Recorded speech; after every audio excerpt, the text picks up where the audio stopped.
Talks brokered by the US seek to end the war between Russia and Ukraine. Many civilians in Ukraine are suffering in freezing temperatures after Russian attacks on heating and energy supplies. Negotiations are to continue despite big divisions. But what are those sticking points, and could an end come soon? This is Inside Story.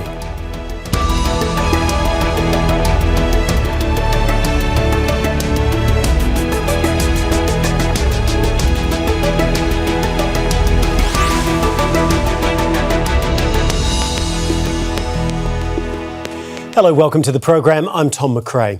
US President Donald Trump once pledged he'd end the war in Ukraine within a day of returning to office. Just over a year later, the fighting and attacks grind on with an unknown number of deaths and injuries on both sides. Whatever about Trump's earlier misplaced optimism about the ease of finding peace, he has stuck with the task of trying to find a way to end the war. Talks brokered by the US between Russia and Ukraine will continue and right now appear to be the only prospect for progress.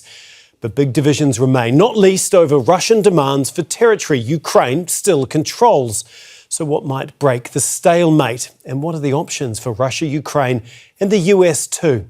We'll speak to our guest shortly, but first, this report from Paul Ging. Despite the negotiations, the war grinds on. Russia continues to hit Ukrainian cities with intense attacks on the capital. Winter temperatures, at times as low as minus 20 degrees Celsius, mean severe hardship and a day-to-day struggle for Ukrainians. Russian strikes have targeted energy facilities, with many apartment blocks supplied with communal central heating. People living in entire areas are left in freezing temperatures in their homes, sometimes as low as minus 10 degrees indoors. While such hardship means individual sacrifices, there is concern in Ukraine that even greater national ones may be demanded.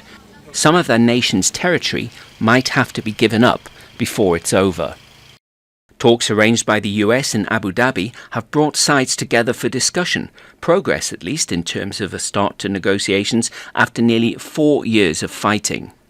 The first fruit of that, as the US Special Envoy Steve Witkoff posted on X, is a prisoner exchange between Russia and Ukraine. Is there progress on the peace treaty? Well, as you know, together with the Trump administration, we are actively working on restoring Russia-US relations in the economic field, including within the framework of the Russian-American Group on Economic Cooperation. We've had the meetings today and they were positive. Prior to Russia's invasion of Ukraine in February 2022, it held 7% of Ukrainian territory. Since then, it's managed to capture a further 12% of Ukraine. Despite promises of the special military operation initially being measured in a matter of days, the biggest conflict on European soil since World War II has ground on at great cost to both sides. Russia's not given an official casualty figure since September 2022, numbering in the thousands. Some Western estimates put that figure at more than 1 million dead, injured or missing. Ukraine's president says his country's casualty toll is much lower. In Ukraine, officially on the battlefield, the number of soldiers killed, career military personnel or those immobilized, is 55,000. There's also a large number missing. The true cost of this war, like the path to ending it, remains unknown. Paul Ging, Al Jazeera, for Inside Story. Okay, we're going to bring in our guest now. In Moscow is Alexander Bratersky, a senior independent analyst and journalist with a focus on Russian foreign policy. In Kyiv, Oleksiy Goncharenko, a Ukrainian opposition member of parliament and a member of the Ukrainian delegation to the Parliamentary Assembly of the Council of Europe. And in Berlin, Stephen Erlanger, chief diplomatic correspondent in Europe for the New York Times. Thanks so much for being with us here on Inside Story. Stephen, if I can please begin with you. We've seen the talks conclude in Abu Dhabi. Steve Witkoff, the US envoy, saying they were productive and expects them to pick up once again in the next few weeks. Is that about the best that we could have expected from these talks? Well, what I would have liked more, I mean, he was never going to call them unproductive because that would kind of defeat the whole point. But there is something that has occurred, according to the Americans, which has not been much reported on, which was that the United States and Russia have agreed to resume high-level military contacts, something that had been broken off for some time. So if that's true, and I believe it's true, then that is significant progress. In what way? Well, it gets U.S. and Russia talking again on the most important level, which is to make sure the two militaries don't make mistakes, that they don't misinterpret one another. It doesn't solve the Ukraine crisis or doesn't bring a solution to the war any clearer, but it makes me feel a little safer, to be honest. Yeah, indeed. Alexander, if we can come to you next. I mean, in the lead up to these talks and even really while they were taking place, Russia continued to attack Ukrainian civilian infrastructure, killing at least 7 people. It's left tens of thousands without power and in absolutely freezing conditions. What does that tell us about how seriously Russia is when it comes to finding a peace to this conflict? I think it's just playing to both sides. First of all, yes, attacking civilian infrastructure, which is actually, a very negative thing, of course, but it's actually sort of like to stop the Ukrainian military complex, and of course the civilian damage. Civilian people are also suffered, and we see a lot of casualties. But this is a way to pressure the, maybe the people there. Maybe it's definitely a wrong strategy, because people, even in this such case, always unite behind the leadership in the case of military attacks from whatever side. But in the same time, we have people talking, and that's very important because we don't have talks not with the political leaders, political negotiators, like let's say like Mr. Medinsky, who is a political figure, but we have senior GRU generals talking to Ukrainian senior officials, also in charge of the military, and very serious people on both sides. So this means, these negotiations are having, much more impact on the future of the peace talks, because let's say GRU is a very trustable organization by Putin, and he of course listens to what the commanders on the ground and the commanders who are gathering intelligence and talking to the enemies and in the same time counterparts in Abu Dhabi. But I also want to add one thing. But Stephen has said is very important. But I'm just feeling it's maybe also connected to what the US and Russia. The last treaty has expired today, almost today, right? And that's very important step. So both sides are on alert, because the last treaty which existed between sides. It also, we can see it in a broader picture with the Ukrainian conflict. Yeah, obviously we can see why these talks are so vital to happen. Oleksiy, you're in Kyiv though, and obviously many people there in the country freezing through a very, very cold winter, with power continuing to be knocked out by these Russian strikes. Can you just give us your take, your view of how people there are looking at these talks, and seemingly not really too much concrete came out of it for the Ukrainian people, just the fact that there will be talks some point in the future? Yeah, we in Ukraine, we want peace as soon as possible. And unfortunately, it doesn't look like that these Abu Dhabi talks have some quick result or quick success. And it looks like we really don't have any serious progress in stopping the war in Ukraine. I welcome the fact of prisoners of war exchange. That is good, definitely good. But we were looking for some more crucial things to be discussed and resolved. And it doesn't look like we have such result. We hear that Russia started to demand a recognition of occupied territories to be Russian by Western countries, which I think shows that Russia doesn't want any peace at all, and they're just looking for justification of continuation of the war. Yeah, we're just talking about territory. I want to bring up a map of eastern Ukraine now and show where the front line sits at this point in time, so we can all have a better understanding of exactly where things are right now. The green line that's just come up on the screen, that is the front line at this point in time after almost 4 years of war. Now, no real progress is really going to be made until there is a decision on territory. Stephen, where do you think things sit At this point in time, obviously, we know Russia wants to take the whole of Donbass. Ukraine is holding firm against that from happening. When can negotiations really start on that? Because it doesn't feel like there's going to be any progress made until that happens. Well, to be honest, the US is still negotiating with Ukraine and the Europeans. They haven't really presented a plan to the Russians yet. The Russians have already said there are things about this draft American-Ukrainian proposal that they don't like, and they're insisting on getting the rest of the Donbass, as you say. Now, the Americans are trying to come up with some sort of compromise which would give the rest of the Donbass a special free enterprise zone, no-fire zone status, which would involve Ukraine pulling back its troops from 30% of Donetsk, which is very controversial. Zelenskyy doesn't want to do it. He's saying, okay, well, we can think about it if Russia also pulls its troops back, which Russia has so far refused to do. And then there's the question of what kind of guarantees there would be if such a thing should happen. Now, the United States has said it would recognize seized territory as Russian, though it wouldn't demand anyone else do so, which is a kind of an odd thing. So territory is still the biggest issue, and I think it will remain the biggest issue. I think Ukraine isn't willing to hand it over, and I'm not sure why they should, frankly, right now.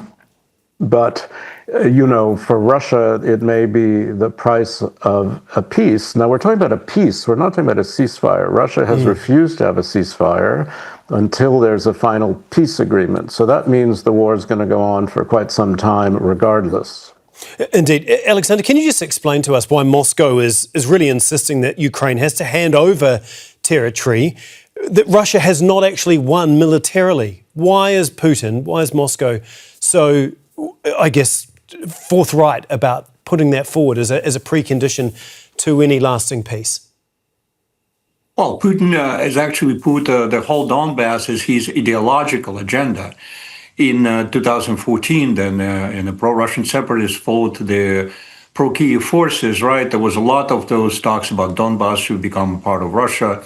And so for Putin, that's very important ideological thing. If it would be some kind of other territory, maybe that's a different thing, because you see he's willing to give up parts of the small parts to capture other territories. But the Donbass is a different issue. And it's understandable if you look at his position. However, it's important also to recognize the Ukrainian position, and Stephen has corrected this, saying Ukrainians have no reason to sort of give it, but it might be still a possibility of negotiations. I would like to bring it over the case of the Baltic states, which were incorporated in the Soviet Union, and they were parts of the Soviet Union, republics of the Soviet Union, although they were never recognized by other countries, but they were part of Soviet Union, right?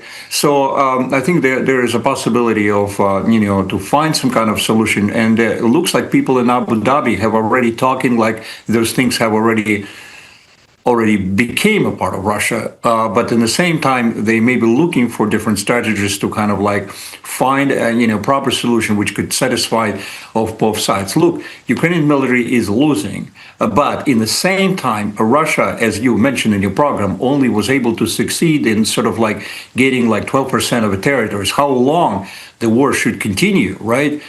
In order to get all those territories from the military point of view. So, I don't think so. The Russia could be able to have the war going on for already 1 year. If you mention, for example, Mr. Andrei Belousov, who was in charge of Russian military, it's an interesting thing. He is an economist, and actually a very good economist. And his brother, Dmitry Belousov, is also doing a very grim economic prospects, sometimes published in the Russian media. He's talking a lot about that. So I think Mr. Belousov, in his other capacity, knows a lot what's the economic price for that. In terms of Russia winning the war, as you put it, many analysts have said that Russia has only gained about 1.5% of Ukrainian territory since early 2024. So those gains have been really, really minuscule almost in the last year or so. Oleksiy, if we can come to you, because obviously this is a really fraught topic for the Ukrainian people, potentially handing over its territory. So how does it view where things are at? I mean, is there a growing acceptance that that might have to happen for peace in the region? First, I would like to react when we're speaking about victory. Victory is, what is victory? Victory is achieving the goals. Nobody believes in the world that the goal of Putin was to take some ruined towns in Donbass. His goal was to wipe off Ukraine from the map of the world. His goal was to take Kyiv, Odessa, to take control of the northern part of the Black Sea and so on. And he failed in all his goals. So now he tries just to show that Donbass is super important for him. It's really strange. Why? Why Donbass should be super important for him and not any other area? So I think it's just, as I told you, I think Russia is just looking for justification for continuation of the war, which is very strange because this is just a mid-Gringer without no significant results for any side. And already such situation is from the end of 2022, when it was the last big change in territories, when Ukraine liberated Kherson on the right bank of the Dnieper River. From that time, all changes on the front line are absolutely incremental, very, very minuscule. Speaking about Ukraine and what Ukrainians are ready for, definitely no. I think it's a widespread thought in Ukraine that we are not going to give up the territories which Russia failed to conquer.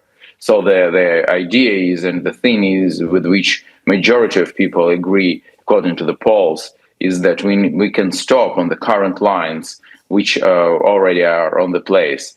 And again, that will not mean that we will recognize the occupied territory to be Russian. They will be legally occupied, and in this status they can be for quite a time. I don't know for how long. This is the way how Ukraine sees the end of this war, and Ukraine is ready for this almost already for 1 year, because in March of 2025, already Ukraine agreed on this.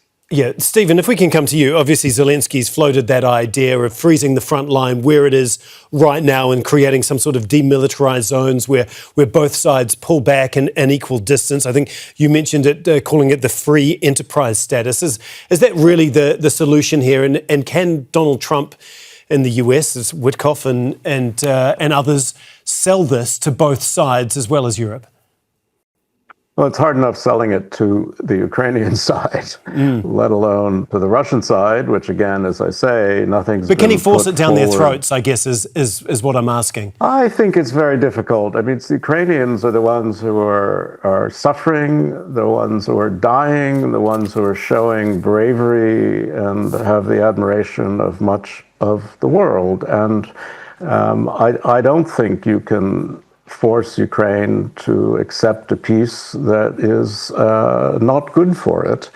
The only way you can get Putin to agree, it seems to me, is for Trump to put pressure on Putin, which so far he's failed to do. So the Americans are trying, I think sincerely, to end the war, to come up with some sort of formula that, can give some temporary relief at least.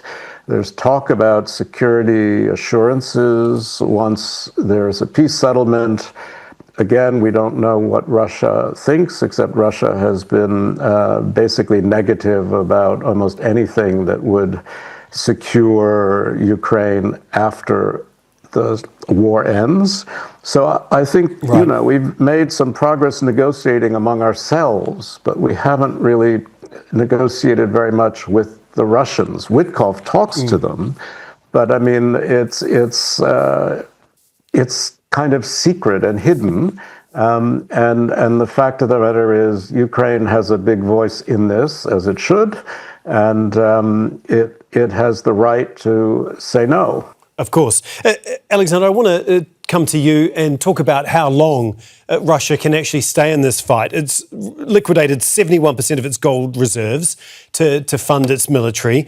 Russia oil revenues fell 24% last year. It's gone into freefall in just the last few months. So how long do you think that Moscow can actually stay in this fight? Well, if we say theoretically, I might give it like 1 year. That's definitely possible, But in the same time, you will see the people might actually feel the price of the war. I mean, they're already feeling. They're feeling the economic wise, the tax wise, a lot of tax being put on the small businesses and so on. And if you see people going to shopping and whatever, or dancing or whatever, it doesn't mean things are okay for them, right? So economically, it's actually difficult. Will be difficult for sustain. And I think Mr. Putin still has, intelligent people within the economic sphere, and people who are actually telling him that he doesn't want to leave his presidency with the, Russian people feeling that, he has left them with, very ruined, state of economy. So, and, with the war is continuing for 3 years already, more, almost like World War II, Great Patriotic War, as we put it in Russia. So it will be difficult to sell this peace later on because, that's going to be difficult. So I actually feel if no sides will achieve great victories on the battlefield, let's say, I'm not talking about Stalingrad kind of victories, but let's say achieving some, goals on the ground, before, like, say, during the springtime. So I think that there will be a start of even more serious concessions on both sides. Oleksiy, I want to talk a little bit about Zelenskyy's, what some might perceive as a change in tactics or strategy here politically, because he's recently begun hitting out at some of the European allies. This speech at Davos, and last week he accused the EU of leaving Ukraine's air defences exposed because of a missed payment, which saw some interceptor missiles actually delayed. What do you make of this? Do you think this is a deliberate tactic by Zelenskyy, putting pressure on EU leaders to do more? And do you think it's going to work? I think several factors here. One is that it's true that European countries, all this coalition of willing looks like very much like coalition of talking, and they can't make finally decision to send troops on the ground, to send boots on the ground, to send troops to Ukraine, which they can do, not to fight against Russia, but to be in Odessa on the Ukrainian-Belarusian border, and so on and so on. Or, for example, to start to intercept Russian missiles and drones in the radius from the Ukrainian, Polish, and Romanian border, so from NATO countries. And that can be something, and they are not ready to do this. So I think partly this criticism is justified, but partly I think it's also answer. Zelenskyy is vulnerable now inside the country after last corruption scandals, and some people already got tired from him. It's a long martial law time. Democracy suffers, and his promises not always are realized, and he just tries to channel this unsatisfaction of Ukrainian people, just showing that it's somebody abroad who is guilty in what's going on in the country. Just imagine that millions of Ukrainians right now are living without electricity and heating in minus 20 Celsius. It's absolute catastrophe, and people are very angry. Yeah, understandably. So if we can talk briefly about security guarantees, which is obviously another big talking point here, Stephen. Zelenskyy said that Ukraine is ready to sign deals with Europe and the US on security guarantees. Obviously, it's acknowledged that Ukraine is not going to join NATO at any point in the future, but it wants some sort of collective deal similar to that. Can you just talk us through some of where you think that things sit at the moment when it comes to security guarantees? Well, they're still vague, and the Americans haven't signed up to anything specific. I was just told that this morning. But the idea is, once there's a peace settlement, to make Ukraine's army, which is quite extraordinary and large, 800,000 to 900,000 people, compared to Britain's army, which is 70,000 people, to make Ukraine army so good and so well equipped and so technologically advanced that it would be the main deterrent to any war starting again. They would be backed up ideally by some European troops on the ground, kind of like scapegoats, just in case something happened. For a real security guarantee, military people think you need 150,000 European troops, which isn't going to happen because they don't have that many and no one's going to pay for them. So it would be a bit symbolic. And then the American backup would be mostly through intelligence and air support. The Americans have said they're not putting any troops on the ground. So I think guarantee is a bad word. I think security reassurance is a good word. The Europeans would be a reassurance force to actually have foreigners on the ground in Ukraine.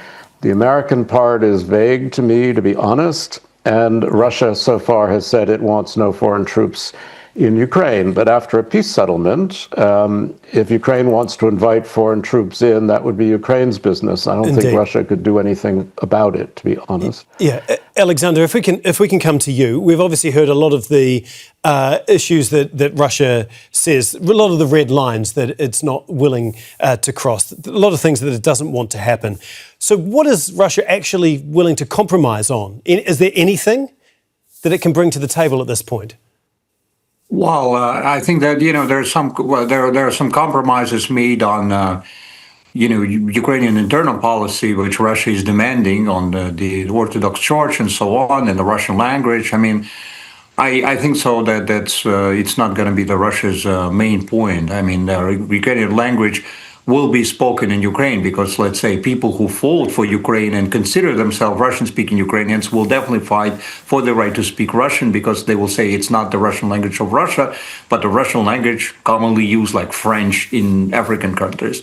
And the second time, when Steven has mentioned about foreign troops, I think that it's possible to get the foreign troops from neutral countries, let's say on the UN mandate, like say Indian or Brazilian people or somebody from some other respected countries, because nobody's going to fight from both sides. Nobody's going to shoot on Brazilian paratroopers or Indian soldiers, because that's also going to bring a lot of problems, or the Chinese ones, right? So this can be a solution. Yeah, exactly.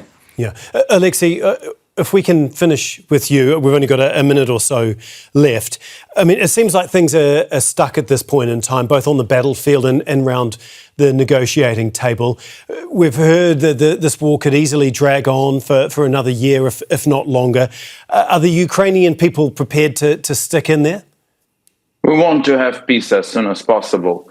We are tired and exhausted, but at the same time, we don't have any other option. We will continue to fight as long as it will be needed, because Russia commits genocide on occupied Ukrainian territories. So we clearly know the price of surrender. Millions of Ukrainians will be killed, and our children will be taken by Russia to attack other countries. So we will never agree on this. So that is very easy. Oleksiy, Alexander, Stephen, thank you so much for joining us. We'll have to leave it there for the moment. We really do appreciate your time here on Inside Story. And thank you too for watching. You can see the programme again anytime by visiting our website, that's aljazeera.com. For further discussion, go to our Facebook page, that's facebook.com/AJ Inside Story. You can also join the conversation on X. Our handle is @AJ Inside Story. From me, Tom McRae, and the entire team here, goodbye for now.